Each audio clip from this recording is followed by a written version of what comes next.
Hi ladies! So today is stim day 8 and I wanted to do a quick update because I had an appointment this morning to see where I was at for my follicle count and measurements. Everything looked really good.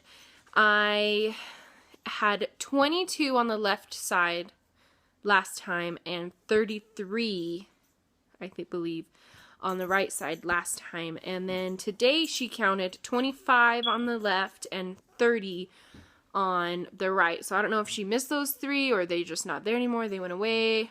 Either way, that's fine. So let me tell you what I've got. On the right side I have 4 at, I gotta put a ruler over this so I can line it up. Alright, on the right side I have 4 at 15 millimeters, 2 at 14, 1 at 13, and 3 that are at 11 and then millimeters, and then 8 that are less than 10. At least that's what it says here. And then on the left side I have 1 that's at 20 millimeters, which friggin' feels huge, I'm sure.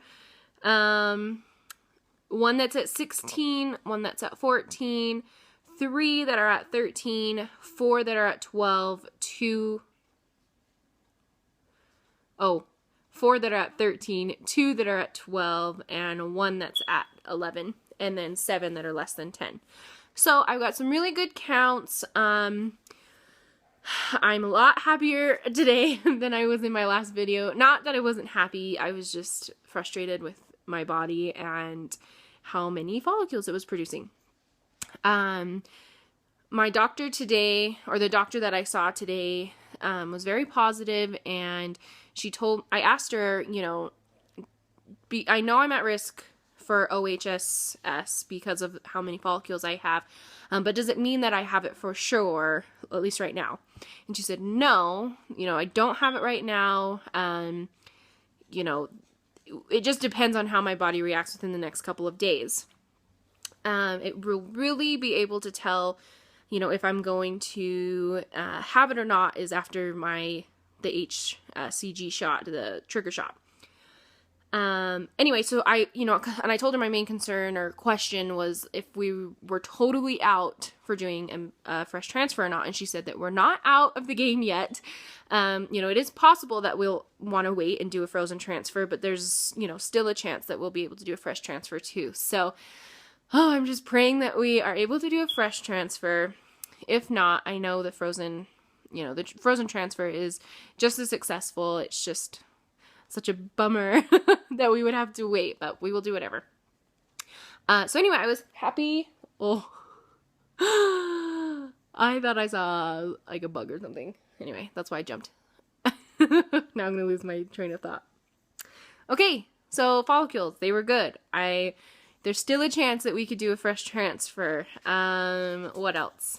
Oh, you know, they took my blood today for the first time, and they, you know, to check my estrogen levels. If my estrogen levels were where they wanted them to be, we would have done my egg retrieval on Wednesday. But they called me and said that they want to see me tomorrow morning, see where I'm at, and then we'll probably 99% of the way we'll do I keep saying the transfer. We'll do the retrieval on Thursday. So the plan right now is to go to the doctor tomorrow morning at 9:45, see what kind of measurements they're at and where my estrogen is at, and then I'll probably do my trigger shot tomorrow night, which would be wonderful because it would just line up perfectly for the days I took off. I took off Thursday last week. Or last week I took off Thursday for this week, thinking that my retrieval would be around there sometime. And then, 5 days after that, I took 2 days off for the transfer, the day and the day after. Not that I'm necessarily going to be, on bed rest or anything. I just didn't want to have to worry about doing too much or anything, because I do get up and down from my at my job a lot. So anyway, that's where we're at. I don't know what ET is, but I'm pretty sure that's, I don't know. Is that the lining? Because that was 10.6. Anyway, I feel like my ovaries are carrying basketballs right now. Not that I am in a lot of pain, but I do feel like super bloated. I've had a little bit of cramping on and off, but not a ton. So I'm hoping that continues, because I read a lot on the OHSS that, you're super bloated and you like cramp a lot, and it's because of all the fluid in your ovaries or whatever. So I'm hoping that that doesn't happen and whatever. One other thing I wanted to add was, I feel like that I should totally have my hair falling out or something right now. Last night, Eric accidentally backed into his mom's car. And I was like, really? Right now? And it was just like, Christmas is around the corner. We've just paid $20,000 for this baby we're trying to have. And we have a boat we need to try to sell. And, it's just like the list goes on and on and on. And I totally had a complete meltdown, come apart, and bawled and bawled and bawled. And, Eric, I felt bad for Eric, because it was his fault. He backed into his mom's car, but, it was a mistake. And I don't know. I shouldn't have acted the way I did. I should have, tried to hold myself together a little bit more.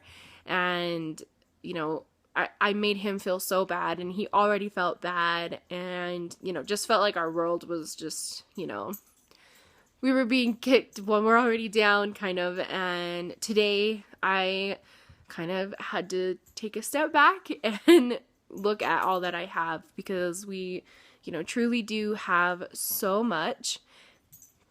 And, these little things I'm sure we'll look back on 6 months or a year or however long, from now, and think like that was such a hard time in our lives, but we, held it together, or we got through it and it made us stronger.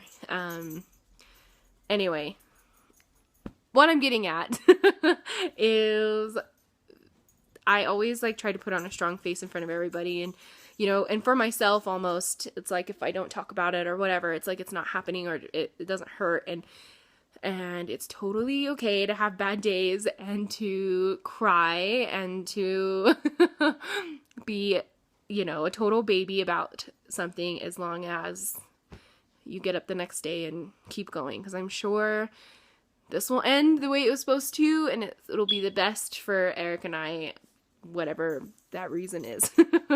Anyway, there's some motivational crap that you weren't expecting, and also I will probably do another update tomorrow to tell you where I'm at with my follicles and egg retrieval and whatnot tomorrow. All right, I hope you guys are all doing well, and I'll talk to you later. Bye!